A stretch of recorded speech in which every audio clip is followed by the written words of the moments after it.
जब से मनुष्य का जन्म हुआ है जान पहचान का। और आज के युग में तो व्यक्ति का मूल्यांकन ही इस बात से किया जाता है कि इसकी पहचान किससे है, इसकी पहचान कहां तक है। क्यों? आपके आसपास भी ऐसे कई लोग होंगे जो पहचान की बल पर आपका काम बना लेते हैं। ऐसे कई लोग होंगे जो पहचान से काम पा लेंगे, धन अर्जित कर लेंगे। किंतु आप तनिक सोचिए, क्या यह ठीक है? पहचान से मिला काम आपके साथ तब तक रहेगा जब तक आपके उनसे मधुर संबंध हों। संबंधों में खटास आई और काम निकल गया हाथ से। तो अब क्या किया जाए? इसका उत्तर है काम। अपना काम पूरे मन से करो, अपना काम निश्चय से करो, क्योंकि पहचान से मिला काम अधिक समय तक नहीं टिकेगा, किंतु काम से मिली पहचान युगों युगों तक टिकेगी। राधे राधे। मनुष्य जब जन्म लेता है और मनुष्य जब इस संसार को छोड़कर जाता है, इसके मध्य का काल जीवन कहलाता है। और इस जीवन में संघर्ष तो करना ही पड़ता है, कभी शिक्षा के लिए, कभी काम के लिए, कभी वास्तविक युद्ध करना पड़ता है। किंतु इस संघर्ष का सामना करने के लिए प्रकृति ने हमें एक और गुण भी भेजा, प्रयास। कभी किसी छोटे बालक को देखा, न कुछ बोल पाता है, ना कुछ समझ पाता है, किंतु अपने घुटनों के बल पर समस्त आंगन नापने का प्रयास करता है। खड़ा होता है, गिरता है, फिर खड़ा होता है और अंततः वो चलना सीख ही जाता है, क्योंकि वो अपने मन से नहीं हारता।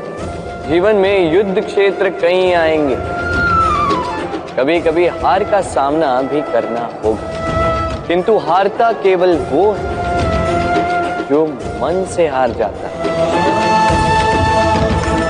इसीलिए कहते हैं युद्ध रणभूमि से पहले मन भूमि में लड़े जाते हैं। मैदान में हारने वालों को कई अवसर मिलते हैं, किंतु मन से हारने वालों को नहीं। राधे राधे। जब मैया खीर बनाती है तब वो हमें बहुत भाती, क्यों?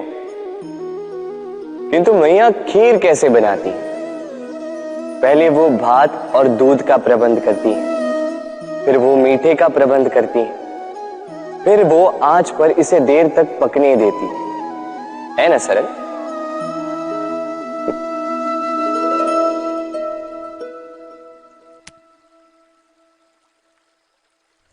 इतना भी सरल नहीं। इस जीवन में आनंद की खीर चखने का भी यही तरीका है, किंतु इसमें समय बहुत लगता है। शुद्ध श्वेत दूध जैसे भावों में, कभी न टूटने वाले संबंधों में प्रेम की मिठास मिलाकर जब प्रयास और परिश्रम की आंच पर देर तक पकाया जाता है, तब बनती है आनंद रूपी खीर।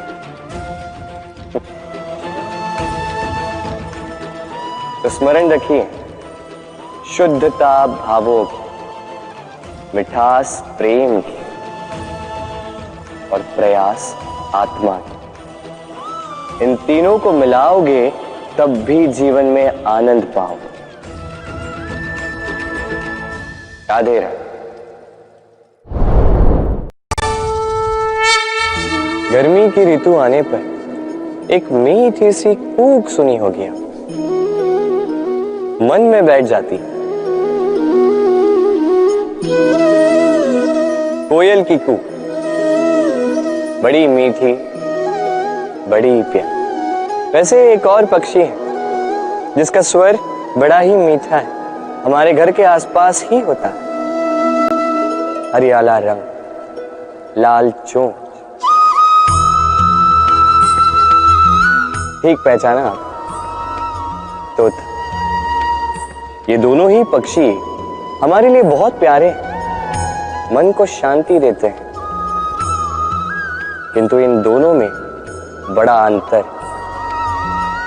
कोयल वनों उपवनों में स्वतंत्र रहती है, तोता कई बार हमारे घर के पिंजरे में बंधा हुआ पाया जाता है। क्यों होता है ऐसा, कभी सोचा है आप? क्योंकि कोयल अपनी बोली बोलती है, तोता किसी और की बोली की नकल करता है। जो अपने विचारों पर दृढ़ रहते हैं, अपनी आत्मा की सुनते हैं, वही करते हैं और वही बोलते हैं, वो इस संसार में स्वतंत्र रहते हैं। जो किसी और का कहा करते हैं बिना आत्ममंथन के, वो बंदी हो जाते हैं, कभी पिंजरे के तो कभी विचारों के। तो क्या बनना चाहेंगे आप, कोयल या तोता? निर्णय आपका। राधे राधे।